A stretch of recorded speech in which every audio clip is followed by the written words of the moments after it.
మంచిర్యాల జిల్లా బెల్లంపల్లి పట్టణంలోని సిపిఐ కార్యాలయంలో తెలంగాణ రాష్ట్ర building and constructions workers union registration number 2829 Mancherial జిల్లా కార్యదర్శి జాడి పోషం ఆధ్వర్యంలో బెల్లంపల్లి నియోజకవర్గం మరియు పట్టణ హడక్ కమిటీలను ఎన్నుకున్నారు. బెల్లంపల్లి నియోజకవర్గం కో కన్వీనర్ గా కొంకుల రాజేష్, బెల్లంపల్లి పట్టణ కన్వీనర్ గా ఆవునూరి రాజయ్య, కో కన్వీనర్ గా చిప్పకుర్తి బాపు, కో కన్వీనర్ గా రామగిరి వెంకటలను ఎన్నుకున్నారు. ఈ కార్యక్రమంలో బెల్లంపల్లి పట్టణ కార్యదర్శి ఆడేపు రాజమౌళి, బెల్లంపల్లి మండల కార్యదర్శి బొంతల లక్ష్మీనారాయణ, డిహెచ్పిఎస్ జిల్లా కార్యదర్శి దేవి పోచన్న, నాయకులు రత్నం రాజం, మామిడి గోపి, సభ్యులు కంపెలి నారాయణ, దేవునూరి కిషన్, లింగంపల్లి రాజలింగం పాల్గొన్నారు. బెల్లంపల్లి పట్టణంలో అడక్కం చేయడం జరిగింది ఈరోజు. అదేవిధంగా మన మార్చి 28న చెలో ఢిల్లీ కార్యక్రమం.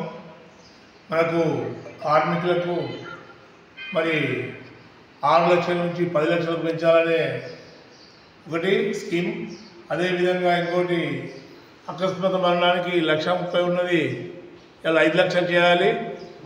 ఇంకోటి డెలివరీ అందుకు మనకు 30,000 ఉంటే దాన్ని 50,000 చేయాలి. ఇల్లు కానుక 1,00,000 రూపాయలు చేయాలని మన ఒక డిమాండ్స్ పెడుతూ ఢిల్లీ కార్యక్రమానికి అందరం పోవాలని ఈ యొక్క కార్యక్రమంతో